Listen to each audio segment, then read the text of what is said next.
60%.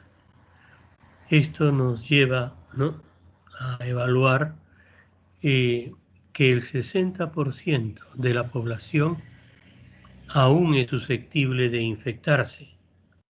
Lo que no conocemos es si el grupo que puede infectarse está mayoritariamente, ¿no?, entre los jóvenes o entre los adultos o entre las personas de la tercera edad, susceptibles de ser estas últimas de tener una infección con consecuencias, ¿no?, severas.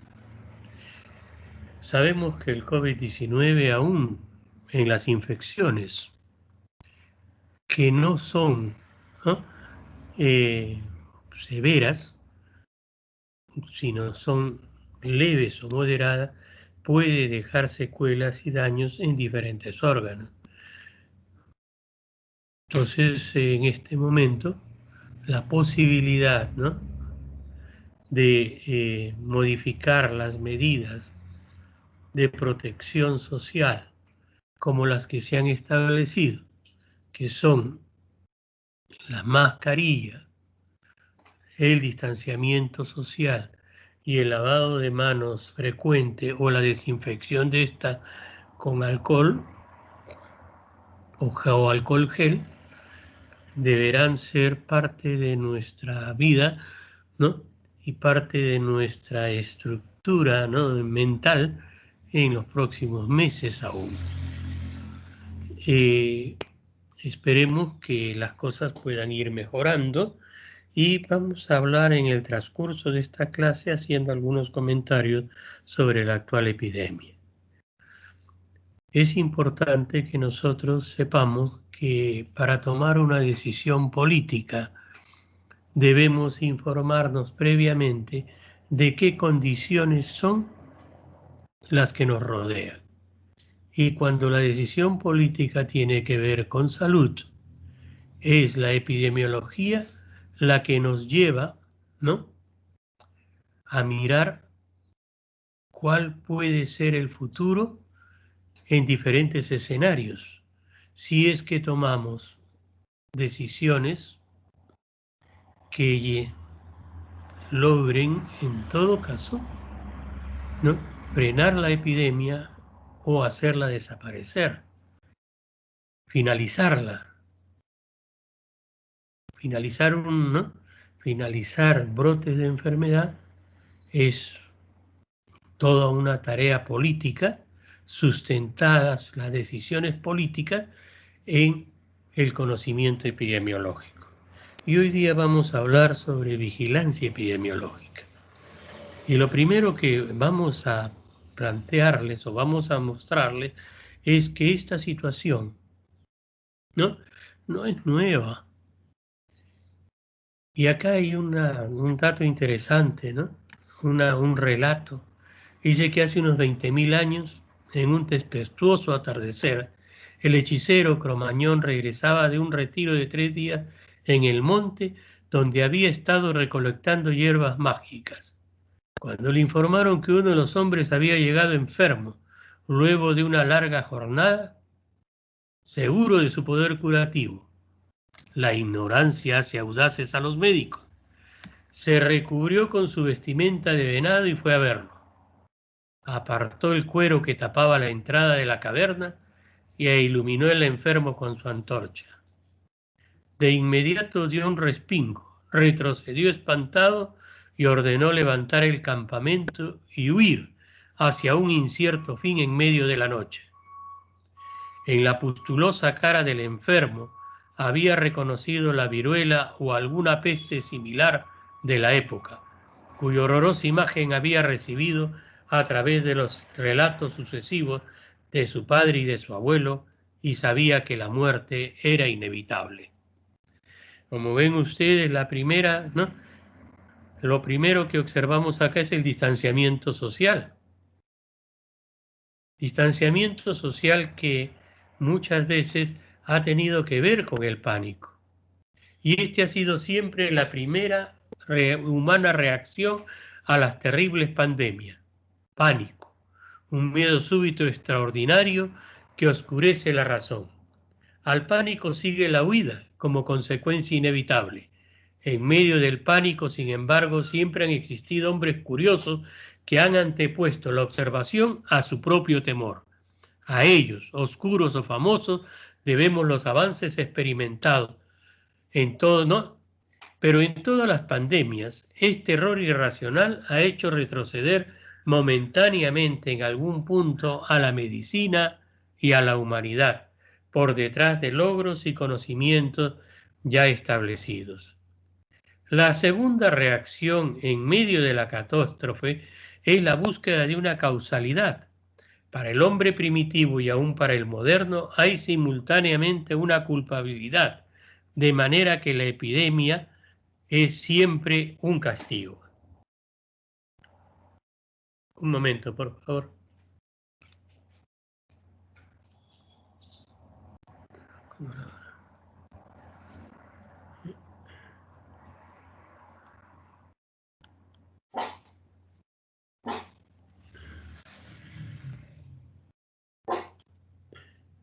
Siempre el hombre, finalmente, ha terminado por prevalecer frente a las más tremendas epidemias.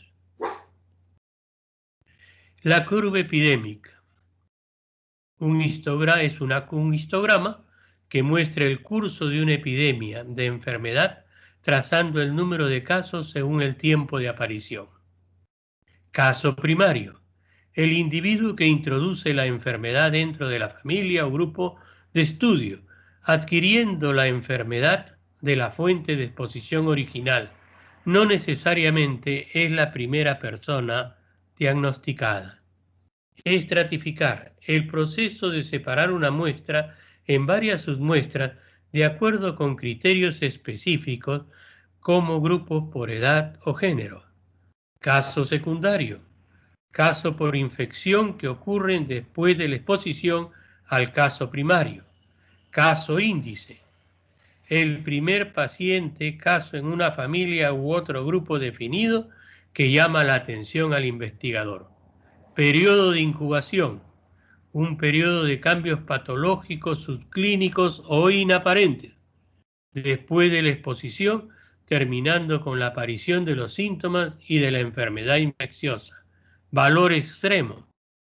Observaciones que difieren ampliamente del resto de los datos, que lleva a sospechar que un error se ha podido cometer o que sugiere que estos valores vienen de una población diferente. Histograma. Una representación gráfica de la distribución de frecuencias de una variable continua. Los rectángulos son dibujados de tal forma que sus bases yacen sobre una escala lineal representando intervalos de tiempo diferentes y sus alturas son proporcionales a la frecuencia de los valores. Esto está mal.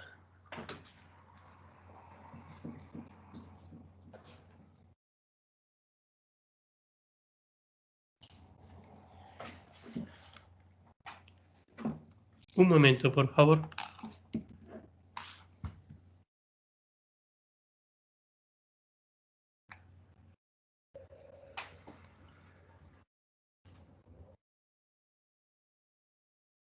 A ver si sí, es importante. Hay un icono, ahí está. Muy bien. De los valores dentro de cada intervalo. Continuamos. En relación a las enfermedades infecciosas, el contar los casos en una epidemia nos permite sacar provecho de la información recogida y utilizarla en forma apropiada. Esto se hace creando una curva epidémica. Y una curva epidémica es una representación gráfica del número de casos epidémicos de acuerdo a la fecha de la aparición de la enfermedad. Es útil porque ésta puede proveer información de patrón de la epidemia, la magnitud, casos aislados, tendencia en el tiempo, periodos de exposición y o incubación. el patrón de propagación de la epidemia. Es la forma global de la curva. Puede revelar el tipo de epidemia, origen común, origen puntual o propagado. Una epidemia de origen común es aquella en la cual la gente está expuesta intermitente o continuamente a una fuente dañina común. El periodo de exposición puede ser corto o largo. Una exposición intermitente en una epidemia de origen común frecuentemente resulta en una curva epidémica con picos irregulares que reflejan el tiempo y extensión de la exposición. La exposición continua hará frecuente que los casos aumenten gradualmente y posiblemente en una meseta más que en un pico. Una curva epidémica con una pendiente aguda hacia arriba y una pendiente gradual hacia abajo típicamente describe una epidemia de origen puntual. Y una epidemia de origen puntual es una epidemia de origen común, en la cual el periodo de exposición es relativamente corto y todos los casos ocurren dentro de un periodo de incubación. Por ejemplo, una intoxicación alimentaria. Una epidemia propagada es aquella que pasa de persona a persona, por lo cual este tipo de epidemia pueden durar más que las de origen común y puede llevar a múltiples oleadas de infección si ocurren casos secundarios y terciarios.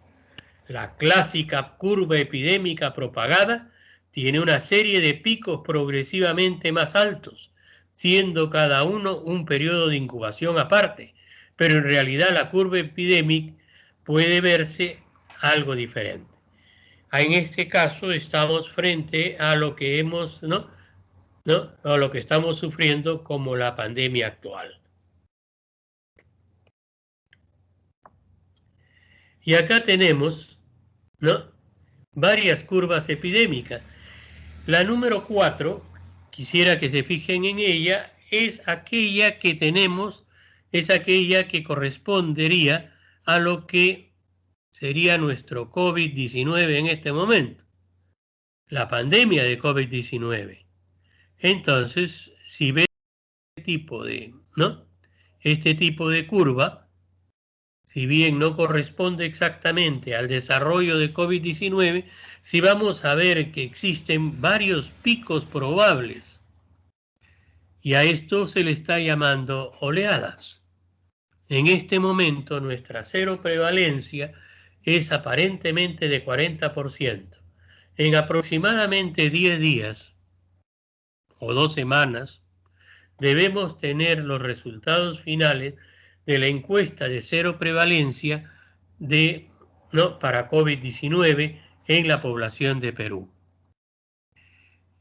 Si esta está por debajo de 50, como se espera, y como las noticias nos los están trayendo, lo probable es que con la apertura de las actividades económicas tengamos otra nueva, otra nueva oleada o una nueva oleada con un pico de contagios. ¿Quiénes se van a poder contagiar? Aquellos que se han mantenido en casa respetando las establecidas por el comando COVID, el distanciamiento social, el uso de la mascarilla y el lavado frecuente de las manos. Pero todos estos no son más que elementos que deben sumarse y que deben estar, y que van a establecer finalmente,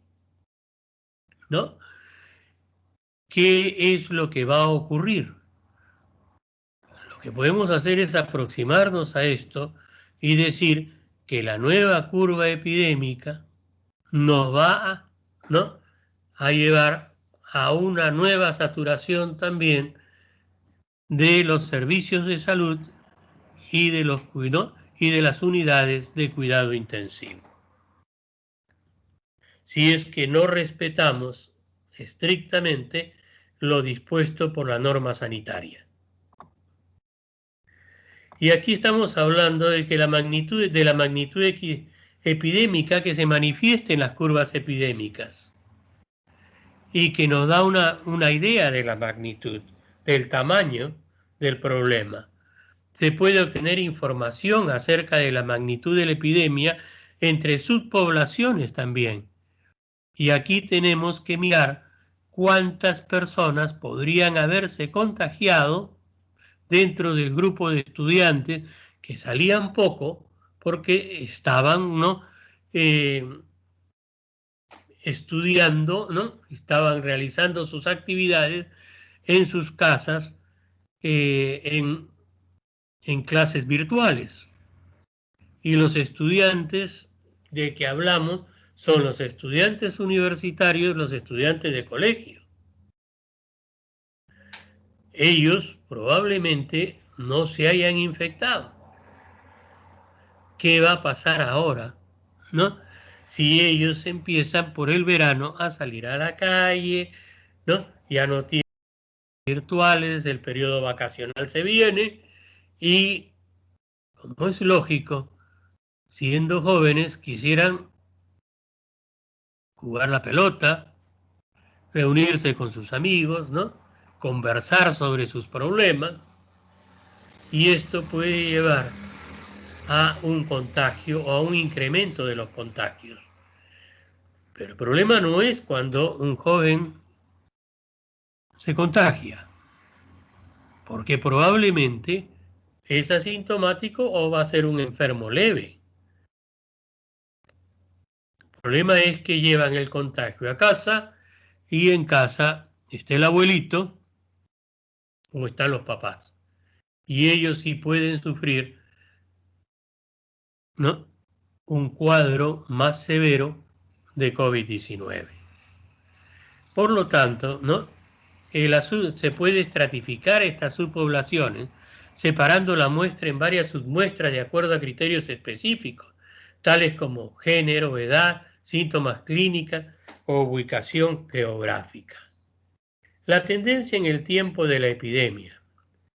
La curva epidémica nos permite extraer información útil acerca de la tendencia en el tiempo, la aparición de la enfermedad para el primer paciente y el reporte de casos a lo largo de una línea de tiempo.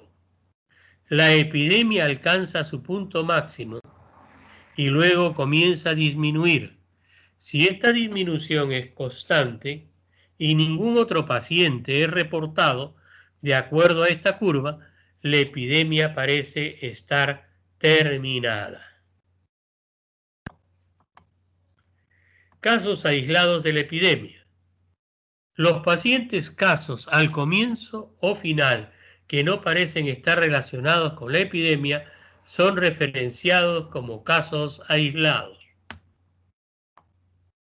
Lo primero que se debe hacer cuando se considere casos aislados es asegurarse que no hayan errores debido a la mala codificación o problemas de digitación de datos.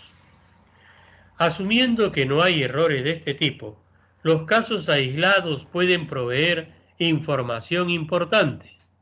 Por ejemplo, un caso temprano puede no ser parte de la epidemia, más bien puede representar el nivel basal de la enfermedad.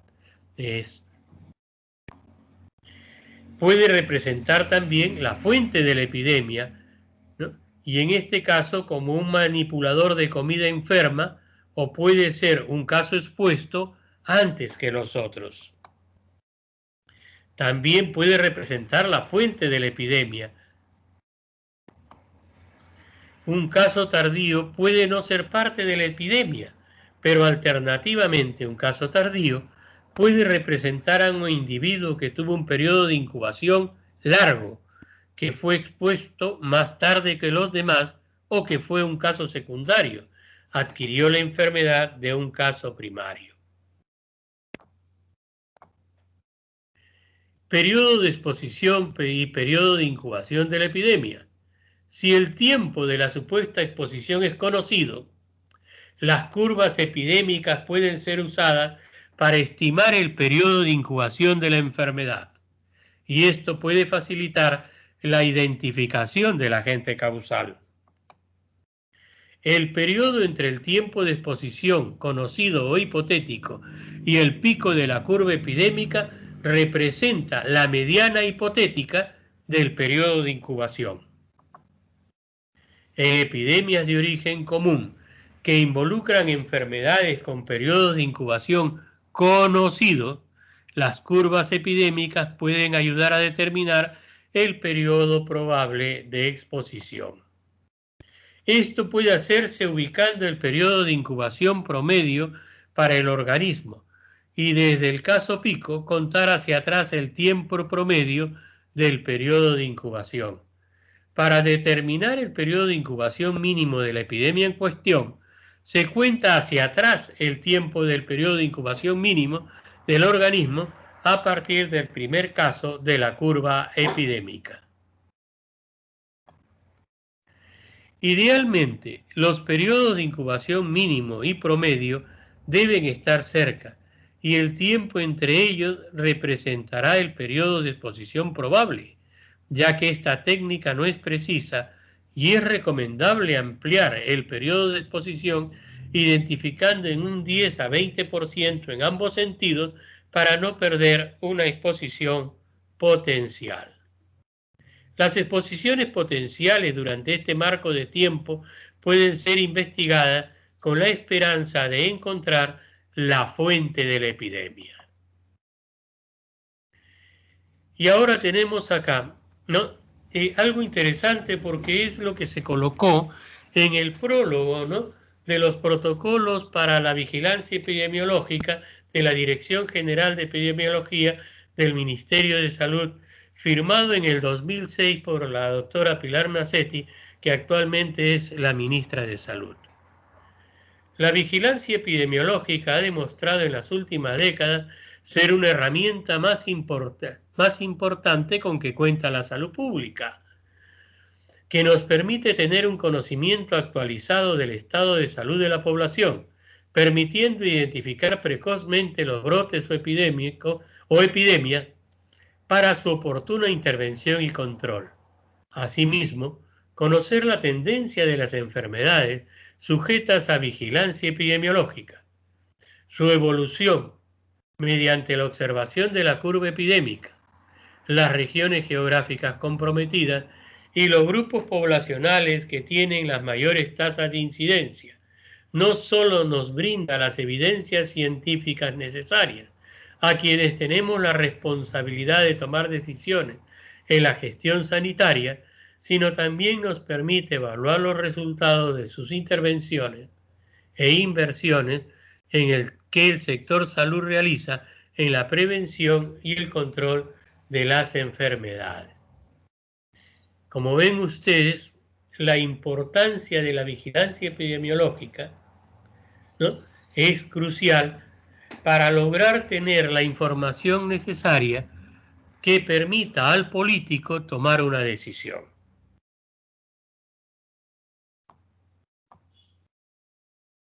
Las intervenciones preventivas no solo podrán basarse en un análisis fundamentado en la realidad y tendrán mejores herramientas para evaluar el desarrollo de sus proyectos y programas.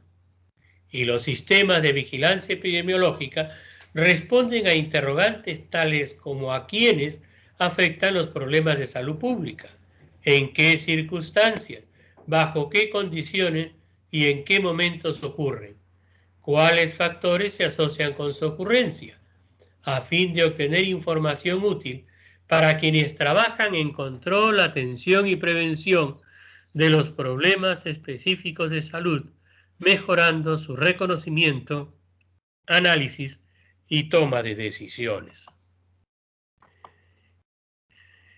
Por lo tanto, realizar la recolección sistemática, continua, oportuna y confiable de información relevante y necesaria sobre algunas condiciones de salud de la población nos lleva, ¿no?, a que se generen datos que contribuyen a que los programas de control y prevención resuelvan efectivamente los problemas para definir prioridades en salud y conducir investigaciones. Y estos son procesos sistemáticos, ordenados y planificados de observación, medición y registro de ciertas variables definidas para luego describir, analizar y evaluar e interpretar tales observaciones y mediciones con propósitos definidos.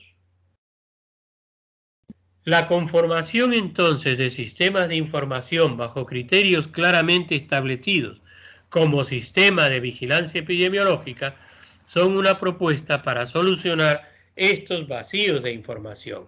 En otras palabras, los sistemas de vigilancia epidemiológica son sistemas de información. Y la vigilancia epidemiológica no es más que una de las aplicaciones del método epidemiológico y de un conjunto de técnicas y estudios en la práctica médica rutinaria. La vigilancia epidemiológica es función esencial de salud pública, es decir, es una de las tareas que el Estado debe realizar en resguardo de la salud y el bienestar de la población.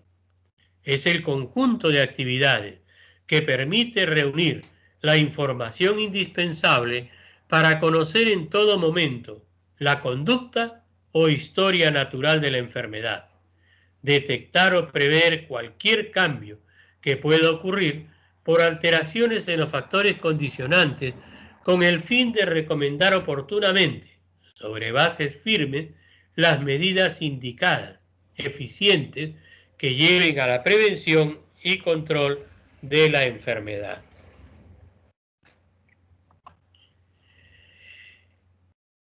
Los sistemas de vigilancia epidemiológica identifican los problemas en sus dos dimensiones, la individual, detección precoz, gestión de casos susceptibles, y la colectiva, diagnóstico de la situación de salud y detección de nuevos riesgos.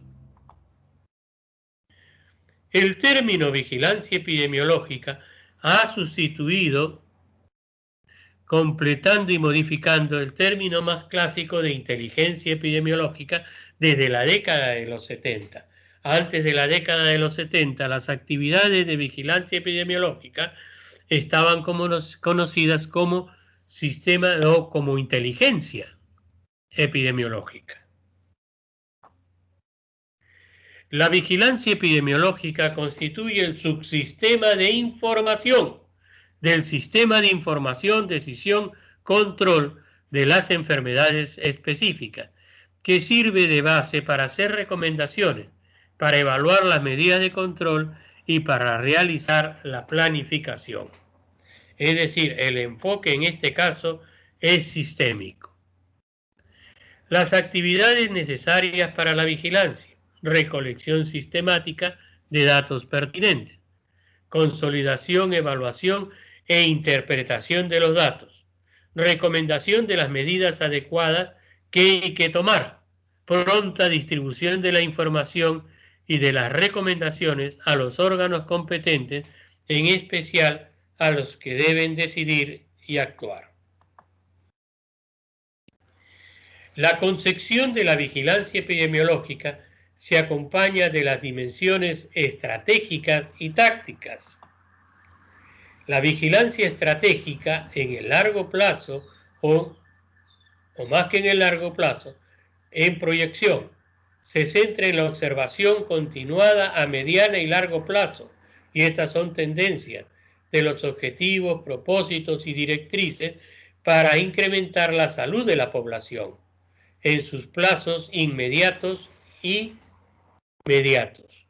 Contiene todo lo relacionado con la evaluación de las tendencias de acuerdo con los pronósticos formulados y ocupar un gran espacio en la caracterización del estado de salud. Esta dimensión se nutre de los distintos subsistemas de registro y notificación de los problemas de salud y condiciones, eventos o factores relacionados. Y la vigilancia táctica tiene que ver con el estado de alerta responsable para detectar las intercurrencias o cambios repentinos en salud, las condiciones y los eventos o factores relacionados con ellas. Incluye informaciones puntuales, asuntos no previstos o por el contrario sujetos a una observación muy estrecha. Contempla daños potenciales o informaciones sobre fenómenos ausentes, pero de gran importancia para la salud. Los subsistemas de alerta, acción y el sistema de información directa son los mecanismos para ejecutar este tipo de vigilancia.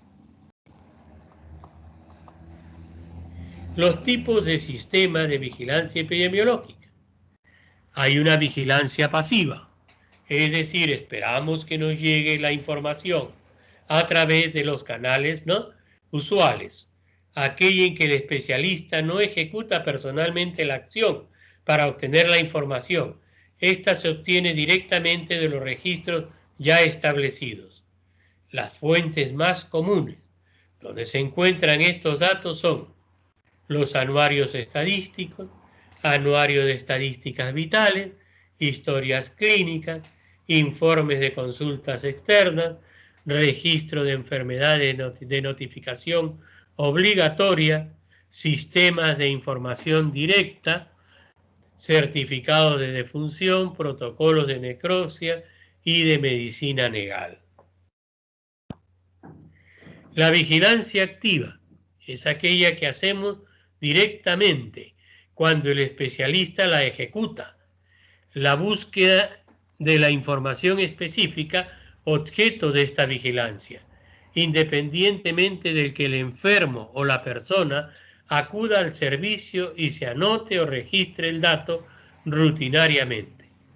Las fuentes de información de la vigilancia activa son encuestas de morbilidad, investigaciones de brotes epidémicos, controles de foco, pesquisas serológicas, citológicas y bacteriológicas, encuestas socioeconómicas, encuestas entomológicas y etnográficas.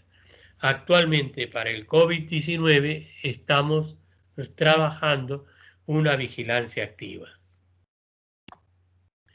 Y la vigilancia epidemiológica especializada Centinela es la vigilancia que se realiza a un problema en particular debido a compromisos internacionales o prioridades nacionales, campañas de erradicación, enfermedades transmisibles, de notificación individual.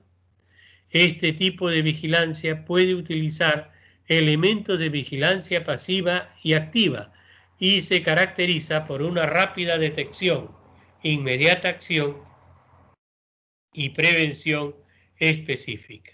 En este caso podríamos estar hablando del sarampión.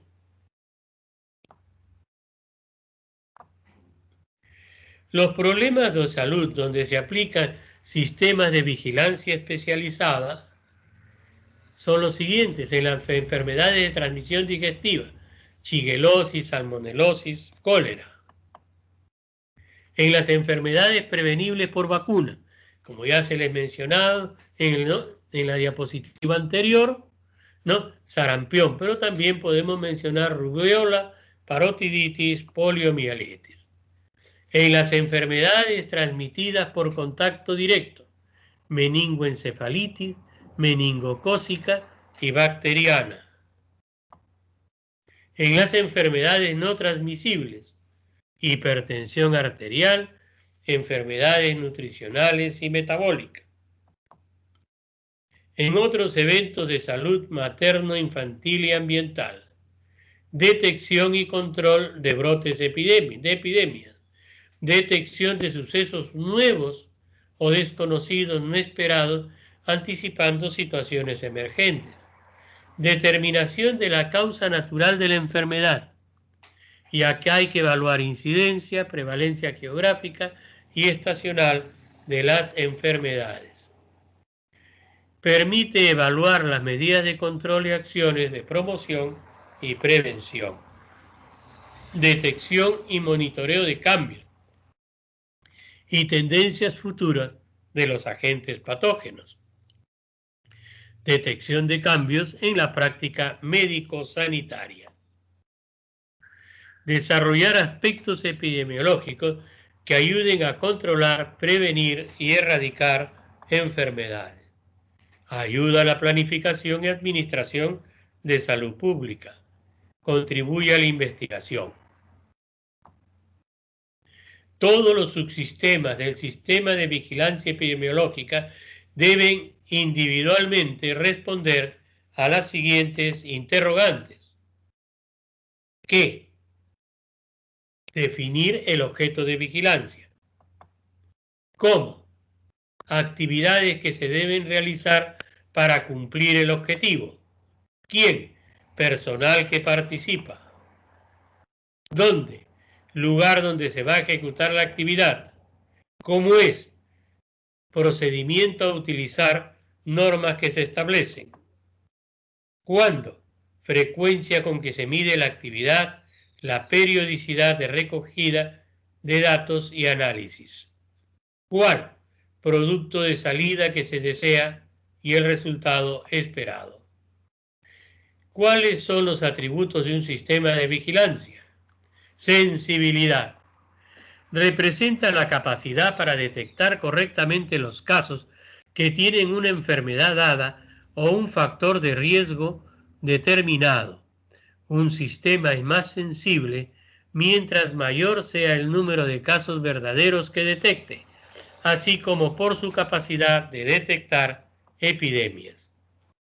El valor predictivo positivo, que es la proporción de personas identificadas como casos que realmente tienen la condición bajo vigilancia. Este atributo se ve afectado por la prevalencia de la enfermedad que se está vigilando. Especificidad. Es la capacidad para identificar correctamente a las personas que no están realmente enfermas de la afección que interesa vigilar o que no poseen realmente el factor de riesgo. Es la capacidad para detectar falsos positivos cuando ésta es baja. Significa que la detección ha sido poco exigente o poco precisa. Representatividad. Describe de la manera más exacta posible la ocurrencia de un evento de salud en una comunidad, de acuerdo con su distribución en tiempo, lugar y persona. Oportunidad. Refleja la rapidez en el tiempo que transcurre entre los diferentes pasos del sistema de vigilancia. Ocurrencia, detección, notificación, acción, una vez que ha ocurrido el evento. Flexibilidad. Es la capacidad de un sistema de acomodarse a exigencias nuevas dentro del propio sistema. Aceptabilidad. Está dada por el nivel de aceptación de la actividad por parte de las personas que administran y coordinan el sistema, así como por las que generan la información. Simplicidad. Es el grado de sencillez de un sistema para interactuar de forma ágil y eficiente con el medio sin perder la calidad de sus acciones. Lo primero que tenemos que establecer entonces es una recolección de la información actualizada. Esta información deberá ser precisa, completa, oportuna y recibirse con la regularidad y continuidad deseable. En este sentido, la unidad de vigilancia deberá, primero, seleccionar los datos necesarios para cada una de las enfermedades consideradas, establecer las normas de periodicidad con la cual deben informarse y los canales a utilizarse. Tercero, identificar las fuentes de información, servicios de atención médica y de salud pública, laboratorios y otros organismos que por sus funciones constituyen fuentes valiosas de datos sobre el saneamiento ambiental, las características demográficas, las condiciones económicas, etc. Cuarto, establecer las normas de periodicidad con la cual debe informarse y los canales a utilizarse. Quinto es recibir las notificaciones e informes que llenen las condiciones señaladas en los 3 primeros, ¿no?, ítems. Realizar investigaciones especiales complementarias que contribuyan a configurar y precisar el cuadro en estudio. Reunir y compaginar toda la información que permite el análisis del problema y su interpretación. Reunir los datos necesarios para coordinar y controlar el funcionamiento del sistema de información. Finalmente, las actividades de procedimiento, análisis e interpretación de los datos pasan por elaborar tablas y gráficas, calculando tasas específicas y establecer razones y proporciones. Fijar patrones de comparación, analizar la información y compararla con los patrones establecidos para su debida interpretación, redactar y presentar a los organismos competentes e interesados informes que reúnan todos los elementos de juicio de la situación en estudio, los problemas identificados y la interpretación que se les dé para orientar la toma de decisiones finalmente de la autoridad. Recomendaciones e informes de los sistemas de vigilancia epidemiológica. Informará al organismo o entidad de decisión superior, oportunamente haciendo una descripción detallada de la situación confrontada e indicando las medidas de control que propone y recomienda. Una vez tomada la decisión y ejecutadas las medidas de control o en vías de ejecución, se seguirá informando al nivel superior los resultados obtenidos y la evolución del problema. La unidad de vigilancia se encargará de publicar un boletín semanal con el fin de informar todos los servicios de salud y otros interesados, incluyendo organismos internacionales, sobre la situación epidemiológica. Este boletín, además de incluir descripciones del problema con cuadros, tasas, gráficas, comentará la información presentada, analizándola e interpretándola. También señalará las medidas de control aplicadas y los resultados. El contenido del boletín podrá ampliarse con datos e información de situaciones que afectan a otros países o regiones, por ser de interés y porque aportan conocimientos y experiencia. El sistema de vigilancia epidemiológica tiene la responsabilidad de establecer y actualizar normas, pautas y procedimientos referentes al sistema de vigilancia, a las medidas de control y a la evaluación de estas medidas. ¿Cuáles son las acciones de control? Que van a depender de las condiciones de estructuración y desarrollo de los servicios de salud. El organismo de vigilancia podrá tener la responsabilidad o no también de participar en o de realizar las actividades de control dirigidas a proteger los susceptibles, con quimioprofilaxia, prevención inmunológica y otras medidas apropiadas. Interferir un brote, vacunación en masa en tiempo corto, tratamientos preventivos y otras medidas de control. Orientar o bien realizar el tratamiento o aislamiento de los casos. Vigilar el cumplimiento de las normas, sobre todo de aquellas acciones, como son las de saneamiento ambiental, por ejemplo, que no dependen directamente del organismo de vigilancia. ¿Por qué son importantes estos sistemas de vigilancia epidemiológica? Porque permiten conocer la situación de problemas de salud de forma integrada. Mayor nivel de análisis y utilización de la información. Previenen y actúan con más precisión y efectividad en las acciones frente a brotes epidémicos o episódicos. Aportan mayor beneficio para la toma de decisiones con base científica a los diferentes niveles de las instituciones de salud y del gobierno. Facilitan la formulación de orientaciones sobre bases objetivas con el fin de prevenir y controlar dichos problemas. Facilitan la formulación de orientaciones, ¿no?, sobre estas bases objetivas. Las enfermedades susceptibles de vigilancia son aquellas que constituyen un problema de salud pública por su alta prevalencia, incidencia o mortalidad, para las que se disponen formas preventivas o posibilidades de tratamiento adecuado que estén al alcance de los servicios de salud.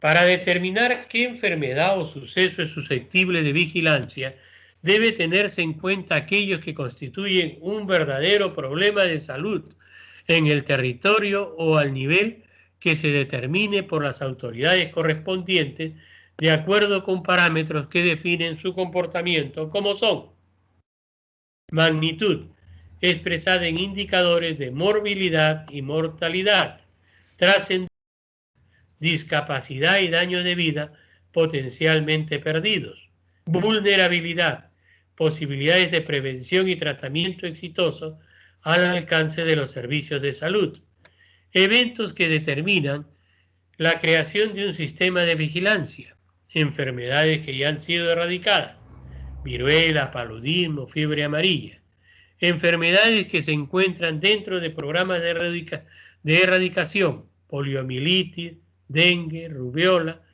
parotiditis y sarampión; enfermedades transmisibles de corto periodo de incubación y alta letalidad, cólera como ejemplo; enfermedades no transmisibles de alta mortalidad, infarto agudo de miocardio, accidentes, cáncer.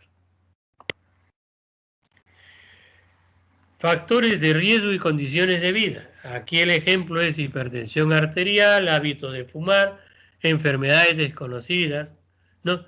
Y un ejemplo es la polineuropatía epidémica, ¿no?, que sufrimos el año que pasó con el síndrome de Guillain-Barré en el norte del país.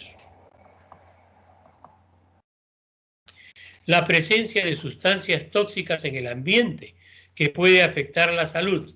Y aquí el ejemplo es la intoxicación por plomo y los compuestos organofosforados, ¿no?, en las zonas agrícolas. Otro evento de naturaleza social que pueden generar problemas de salud. Ejemplo: delincuencia, desempleo. La morbilidad, ¿no? Elementos, fuentes y tipos de datos del proceso de vigilancia epidemiológica.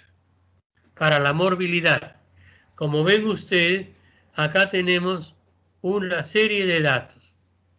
Y los elementos son notificación, casos y brotes, notificación de laboratorio, registro de morbilidad hospitalaria y ambulatoria, investigación de casos y brotes, investigación de contacto, informe por legos a base de síntomas, informe por sistemas de comunicación social, ausentismo, laborales y escolares, encuestas especiales domiciliarias a través del teléfono, registros especiales como para la TBC o lactosa, informes de otras instituciones, comunicaciones personales, profesionales, infecciones hospitalarias, infecciones en mataderos, encuestas epidemiológicas, triaje, consumo de drogas y biológicos, efectos adversos de drogas y biológicos.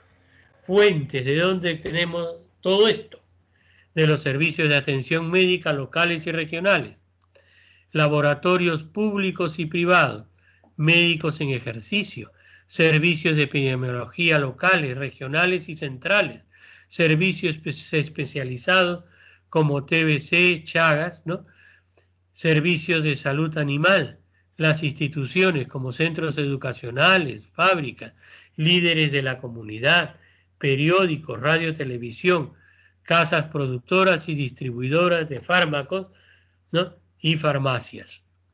Tipos de datos: diagnóstico de la enfermedad con sus características, edad, lugar, tiempo, sexo, raza, informes de producción y distribución de drogas y biológicos.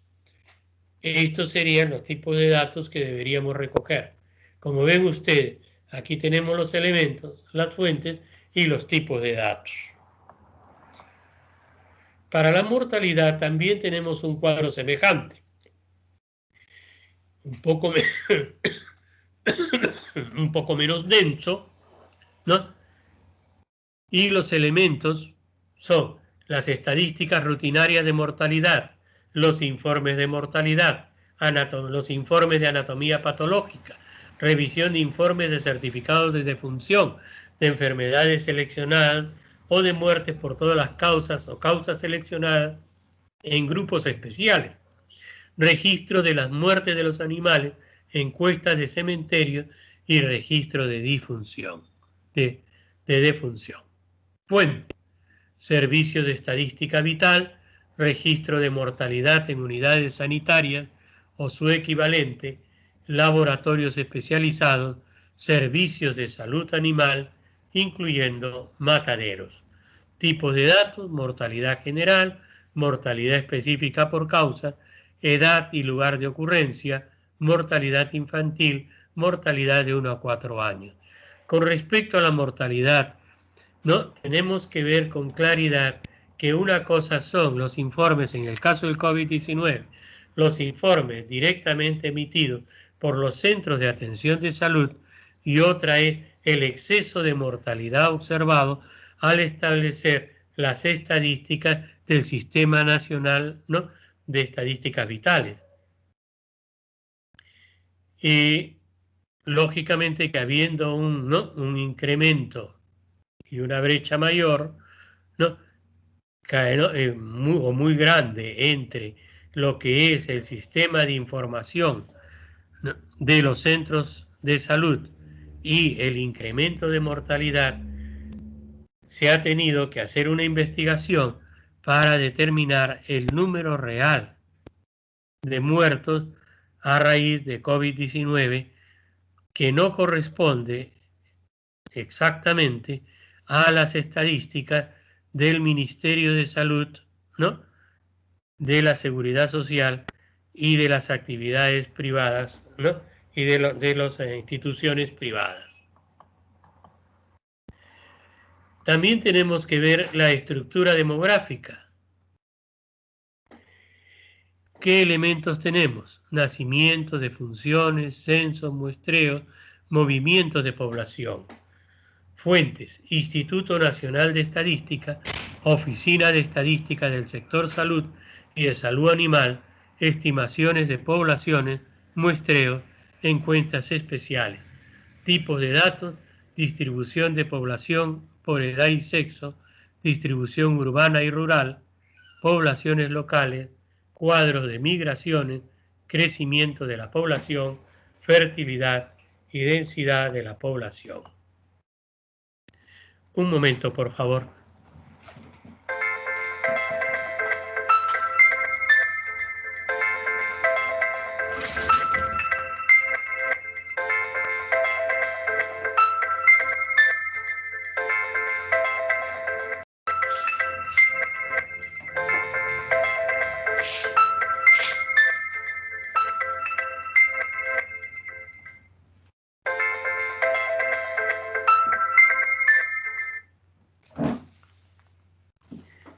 Análisis de las actividades para realizar vigilancia epidemiológica dentro del marco de un sistema constituyen un sistema de información.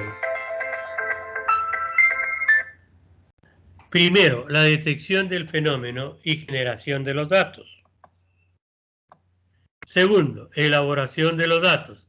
Tercero, la interpretación epidemiológica. Cuarto, la difusión de los resultados y de la recomendación. En la detección de fenómenos y generación de los datos tenemos transmisión y notificación de los datos producidos para que sean elaborados. La presentación de los datos elaborados para que sean interpretados. La distribución de la información obtenida como producto final a todos aquellos servicios que deben conocerla. Y la de las medidas de control a las unidades encargadas de decidir y ejecutarla. Un sistema de información, sumado a acciones relacionadas con la decisión y control, va a dar lugar a un sistema general de información, decisión y control. El sistema general comprende varios subsistemas que corresponden a cada área específica. Por lo tanto, son un conjunto delimitado y reconocido de elementos dinámicos propios de la vigilancia epidemiológica, reconocidos o dependientes entre sí de una forma u otra, y actúan juntos y sin interrupción, de tal forma que producen un efecto total característico. Sistemas de información, decisión y control. La situación epidemiológica, situación de programas de control y situación de funcionamiento del sistema. Aquí tenemos que ver con la identificación, la confirmación, la transmisión, la elaboración, la presentación, análisis e interpretación, recomendaciones, la decisión operacional, la decisión técnica, la decisión política, las normas, metas y procedimientos, implementación de las acciones de control y finalmente, nuevamente llegamos a una situación epidemiológica, a una situación de programas de control y a una situación del funcionamiento del sistema.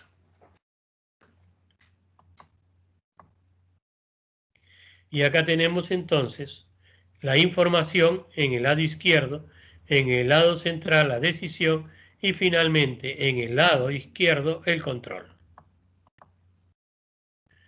Estructura horizontal de los sistemas de vigilancia logra hacer intervenir 3 niveles de acción: la local, la regional y la central. Aquí el nivel local tiene la responsabilidad de reunir los datos necesarios de las distintas fuentes, de confirmar hasta donde pueda, de acuerdo con sus recursos, los datos recogidos y de notificar al organismo superior, regional y central. Y el sistema local tomará las medidas inmediatas de control que son de su competencia y aplicará las medidas rutinarias planificadas. El nivel regional, que es el nivel siguiente, además de recibir la notificación, funcionará como organismo de apoyo para confirmar y consolidar el diagnóstico de la situación. Colaborará con la ejecución de las medidas de control, ya sea que tenga poder de decisión o simplemente que ejecute las medidas decididas a nivel superior. Supervisará el nivel local e informará al nivel central de todas sus acciones. El nivel central procesa o completa el procesamiento de los datos, consolida y confirma definitivamente la información y por lo tanto el diagnóstico de la situación, analiza los datos y los interpreta, hace las recomendaciones para las acciones de control o a los organismos de decisión. El nivel central establece, por lo tanto, las normas y pautas técnicas del sistema, las normas para su control y los distintos niveles de responsabilidades con las funciones y actividades correspondientes, y completará las acciones de control apoyando los niveles superiores, supervisando a los niveles inferiores y enviando a los distintos organismos involucrados e interesados de los distintos niveles los informes completos sobre diagnóstico de la situación, medidas recomendadas, medidas ejecutadas y resultados obtenidos a corto y mediano plazo. Esta estructura es la ideal.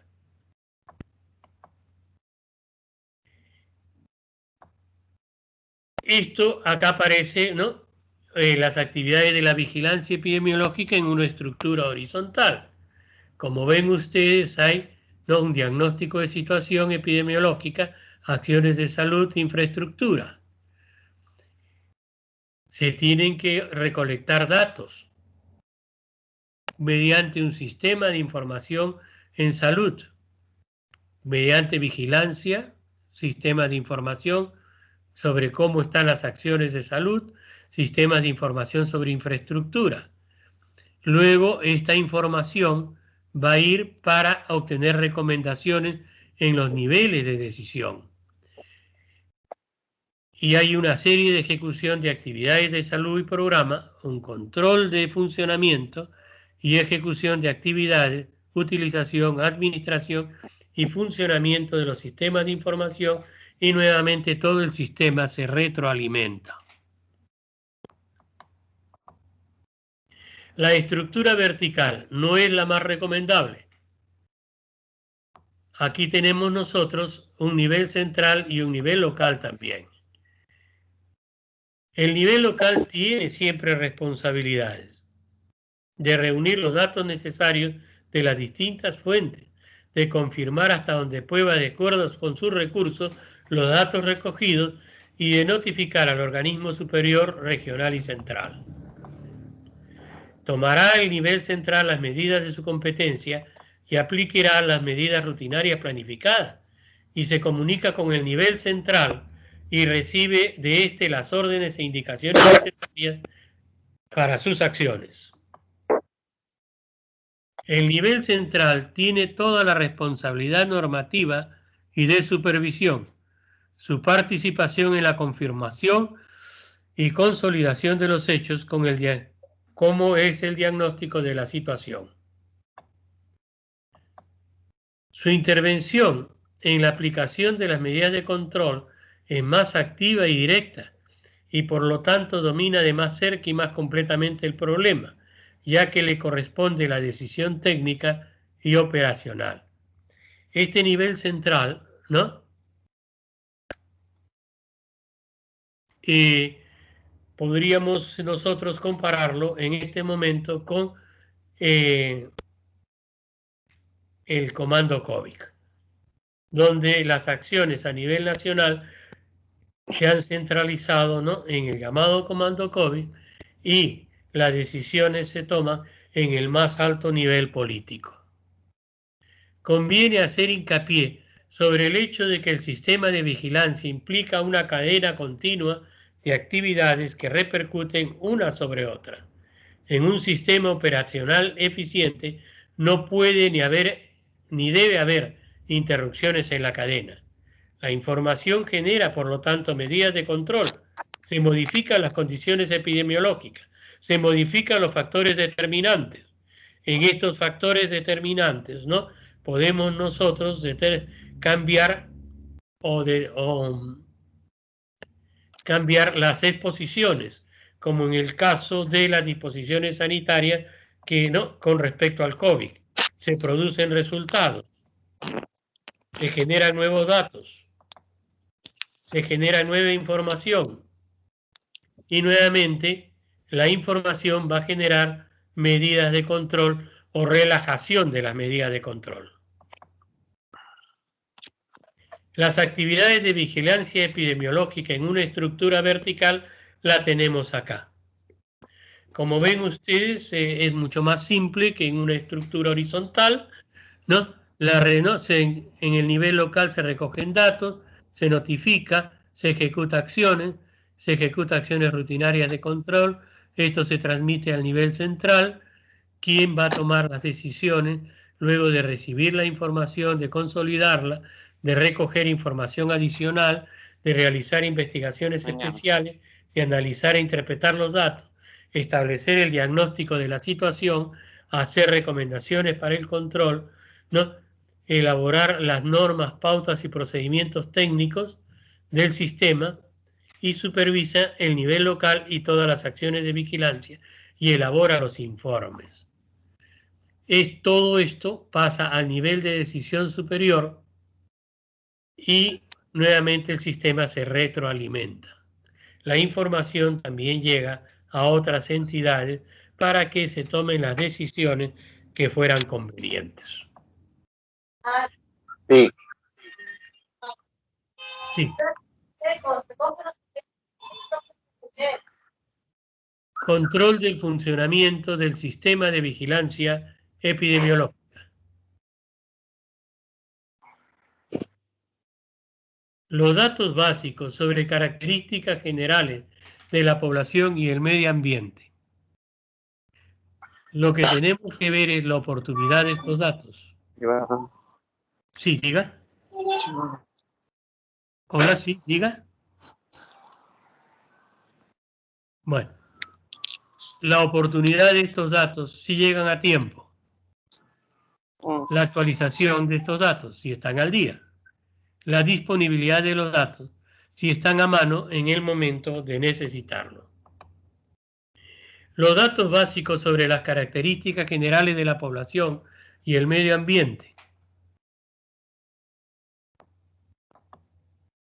Los datos específicos referentes a las enfermedades en estudio que se clasifican como sigue. Datos de morbilidad. Control de fuente de datos. Su clasificación por tipos. Hospitales, centros de salud, sanatorios, dispensarios, abolición de fuentes o incorporación de fuentes nuevas. La cobertura por población y área geográfica de la red de notificación. Oportunidad y regularidad de los envíos y recepción de los datos. La oportunidad de la notificación.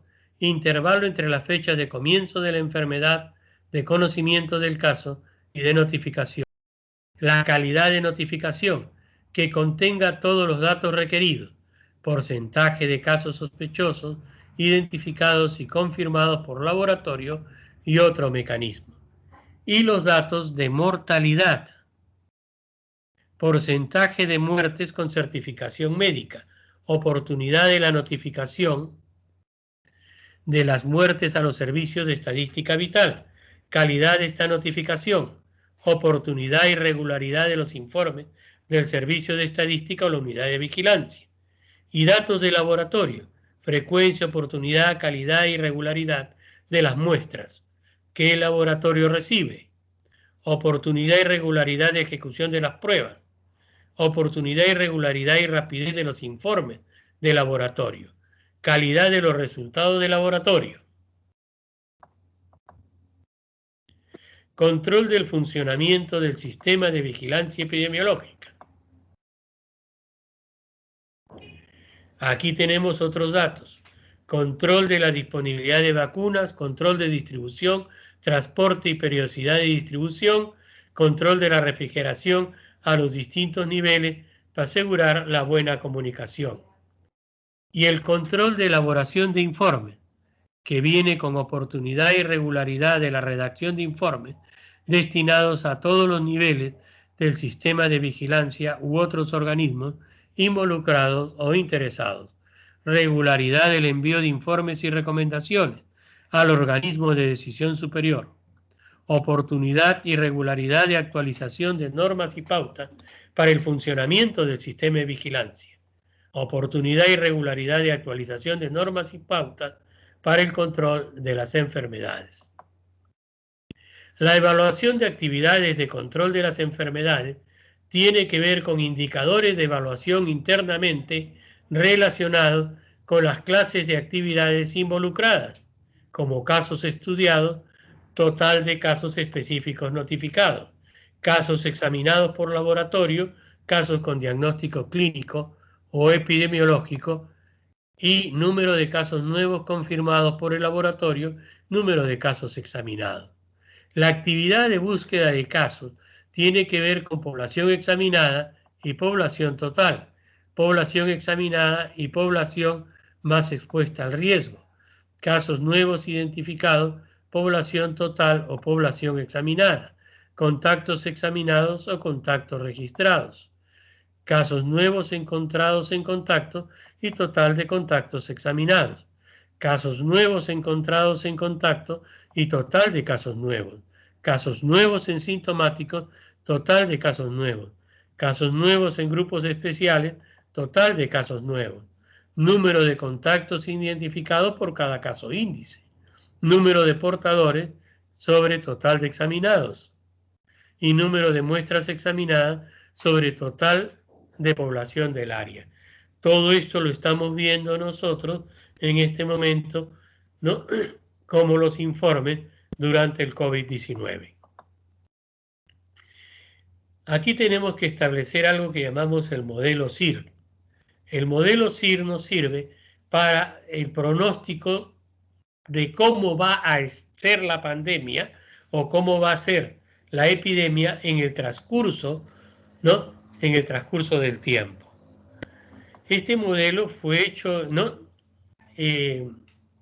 Ya hace bastante tiempo, a inicios del siglo XX, pero aún sigue funcionando y es el que se está utilizando cada vez con mayor, ¿no? Utilizando modelos derivados de él de mayor complejidad. Es un modelo epidemiológico compartimentado básico. El modelo continuo es un modelo que trae susceptible, infectado y recuperado, o SIR.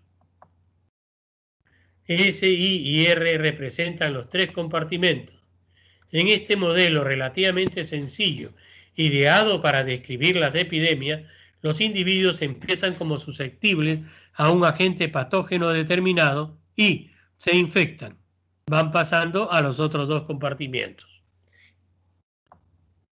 El modelo se define por un sistema de 3 ecuaciones diferenciales ordinarias, que aquí lo vemos, donde B es la tasa de transmisión, I es la tasa de recuperación a la inversa del periodo infeccioso, y N es el tamaño total de la población, de manera que N es igual a los susceptibles, ¿no? A los infectados y a los recuperados. El modelo, en el modelo ordinario de la ecuación 1 se da por sentado que no hay nacimientos ni muertos. Es un modelo estático. Al comienzo del brote y la epidemia el tiempo es cero. Suponemos que la población está constituida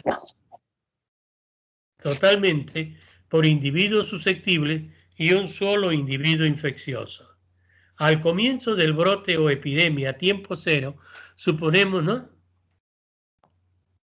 Con este modelo, si la tasa de transmisión excede a la de recuperación, beta sobre I mayor a 1, la enfermedad se propagará. Esto es lo que llamamos nosotros el factor R luego, posteriormente. Beta sobre I es el número de infecciones nuevas por unidad de tiempo multiplicado por el tiempo que dura la infecciosidad y describe el número de infecciones nuevas que se originaron del individuo infectado inicialmente. En este modelo SIR sencillo, el número reproductivo básico o la razón reproductiva básica, el R, es igual a beta sobre I. Del R hemos estado escuchando mucho durante estos últimos tiempos. El R0, por lo tanto, es un parámetro importante para medir la dinámica de la enfermedad, porque a partir del umbral 1.0 puede indicar cuándo podría ocurrir un brote. Si el número de reproducción efectiva, RE, ¿no? R sub 0 por, ¿no? Susceptible sobre la población, sobre la población en general es mayor que 1, cabe prever que la enfermedad se siga propagando. La reproducción efectiva refleja el hecho de que a medida que la proporción de individuos susceptibles disminuye, S sobre N, la transmisión de la enfermedad se vuelve más lenta. Esto es lo que nos lleva posteriormente, ¿no?, a lo que es la teoría de la inmunidad de rebaño.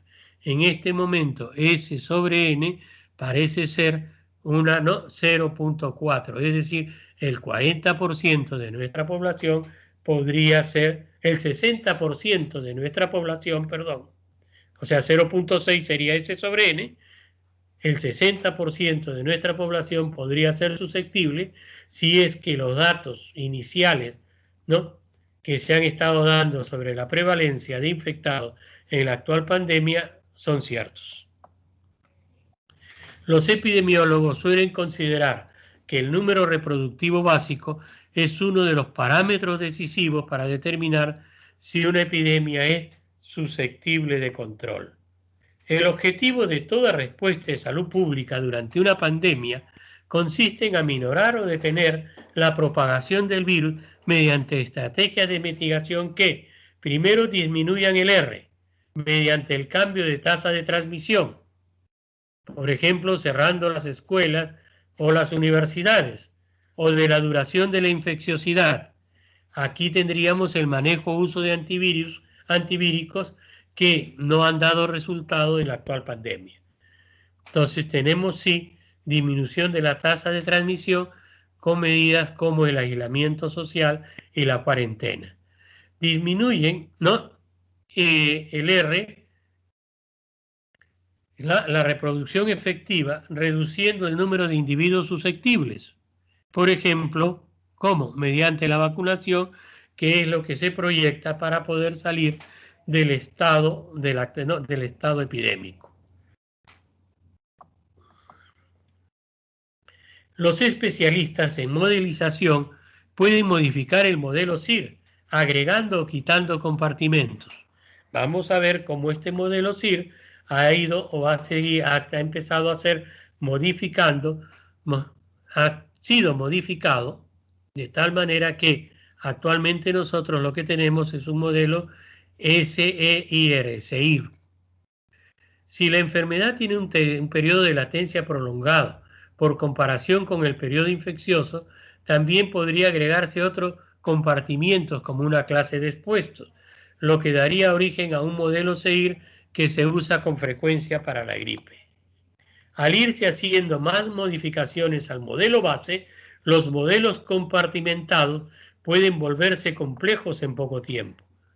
La diferencia entre las ecuaciones del modelo SIR y SEIR estriba simplemente en la adición de una cuarta ecuación diferencial ordinaria o las que aparecen en la ecuación 1, a las que aparecen en las diapositivas anteriores, la cual describe la dinámica de la clase de individuos expuestos o latentes.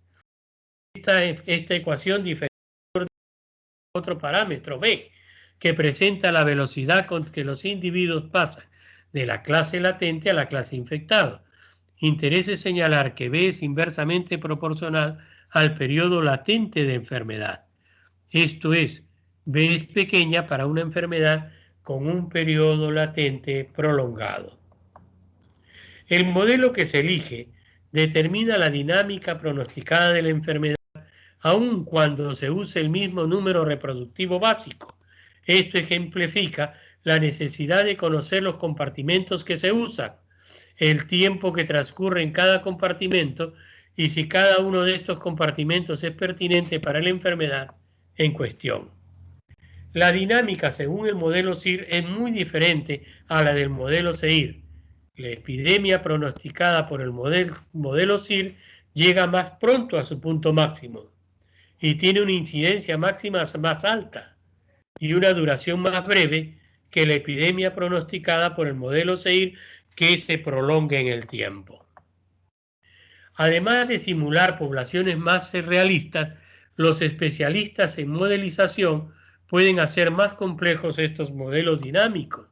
Con frecuencia incluyen en los modelos intervenciones de salud pública para poner a prueba el posible efecto de una o varias intervenciones, y los modelos compartimentados permiten incluir diversas intervenciones como son el uso de antivirus, vacunas, mascarillas, lavado de manos, cierre de escuelas, distanciamiento social, aislamiento y cuarentena.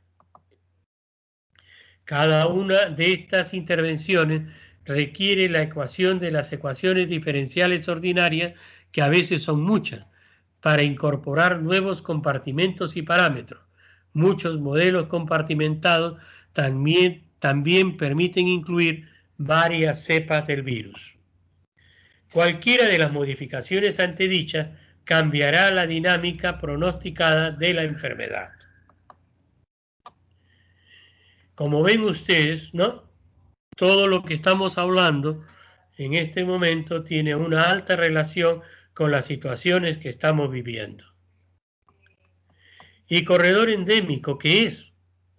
Las epidemias y brotes pueden ser definidos como un exceso en el número de casos de un problema de salud dado en una población, un periodo y un lugar en particular. Sin embargo, determinar lo que constituye un exceso implica conocer lo que es normal o de esperar.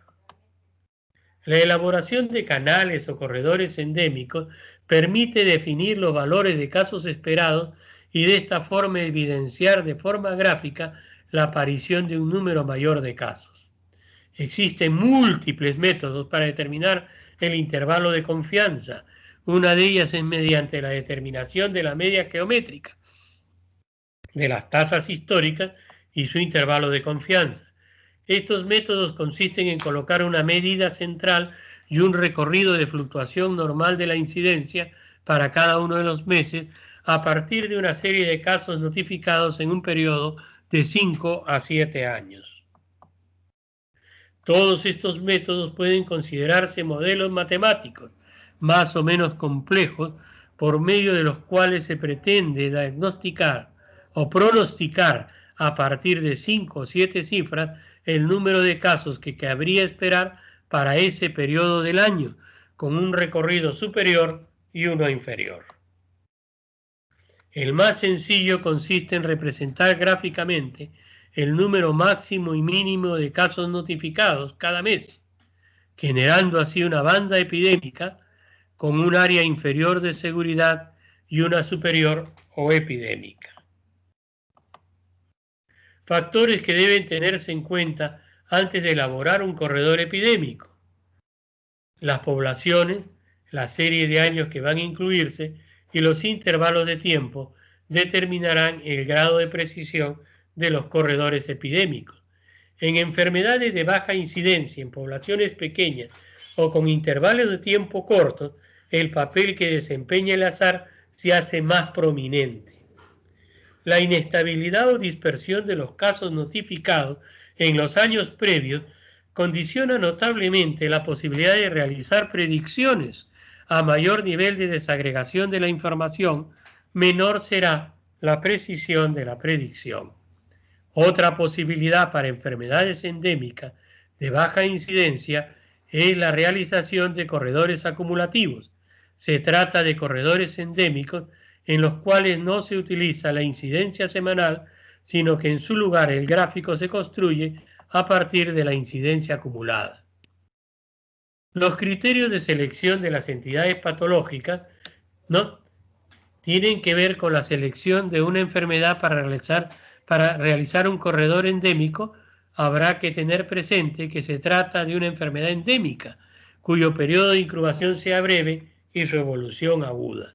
No tiene sentido realizar corredores endémicos para enfermedades de muy baja frecuencia, en las cuales la sola presencia de uno o pocos casos debe alertar a los sistemas de vigilancia.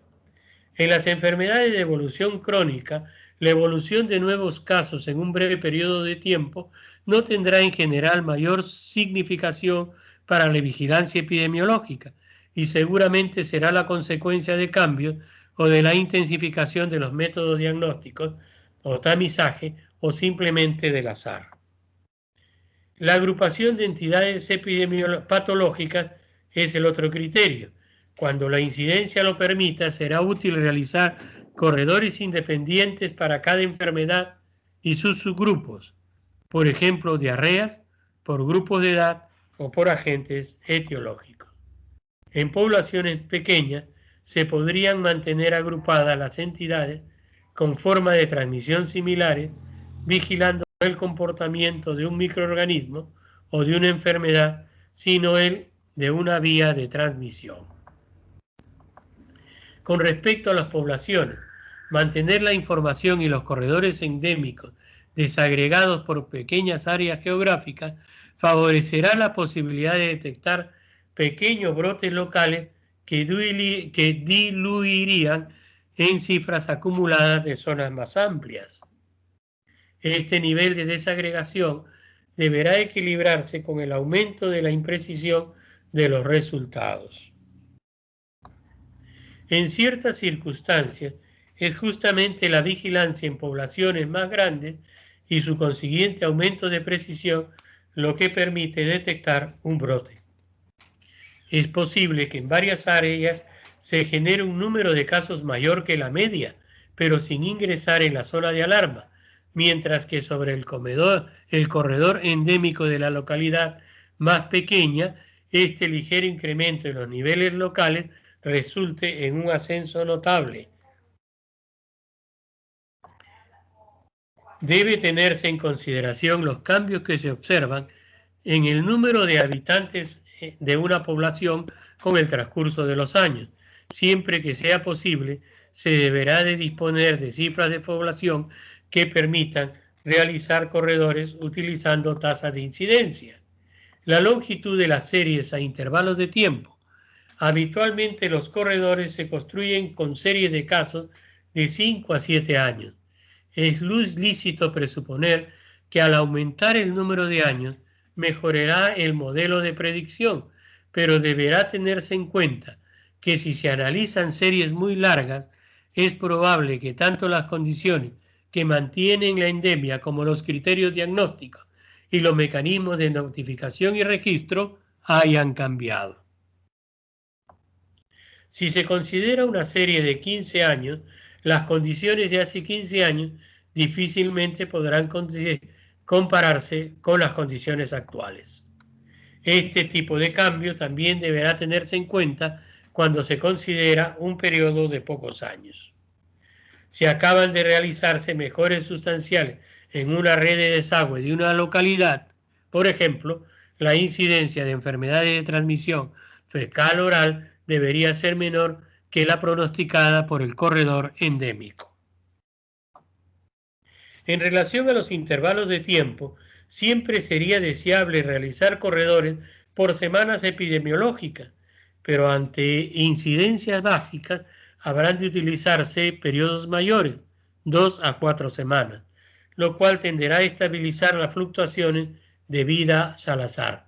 La desventaja que supone utilizar periodos de 2 a 4 semanas es que se reduce la posibilidad de detectar tempranamente los brotes y que se retrasa la implantación de las consiguientes medidas de control.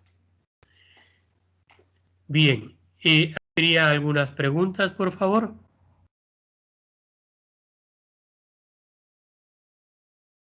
¿Hola? ¿Hola? ¿Hola?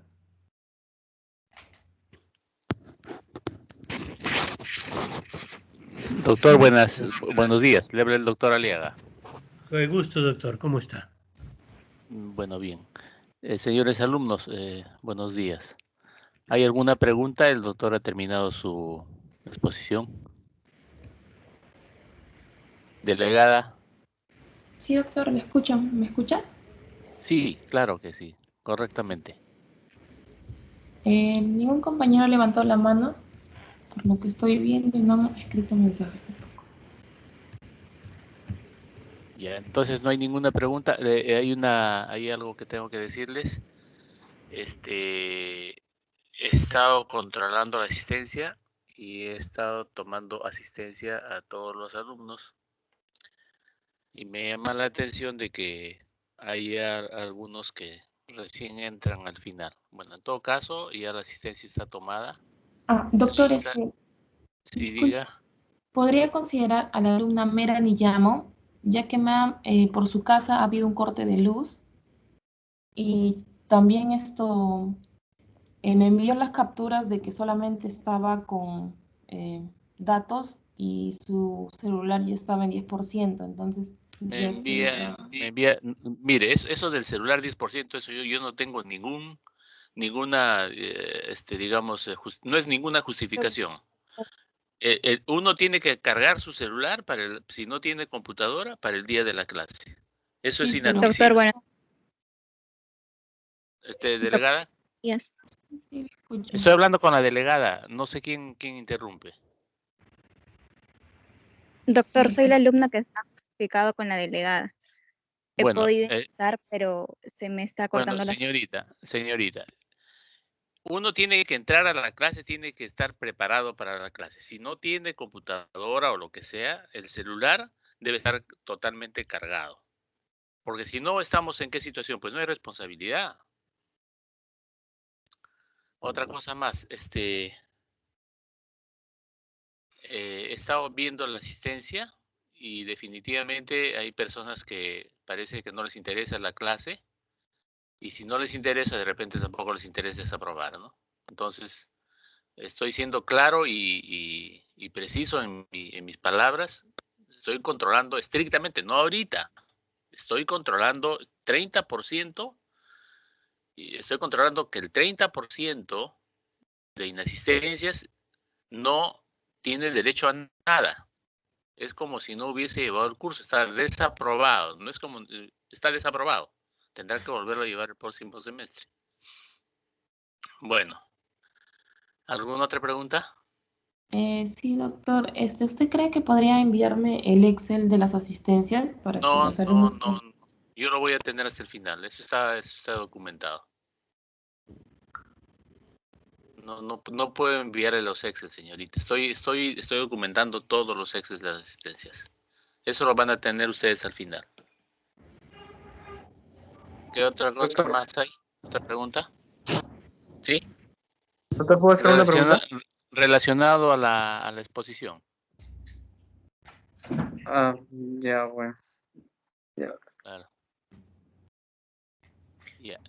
Gracias, doctor Delgado, por su exposición. Sí, Ya tiene usted una última exposición la última semana.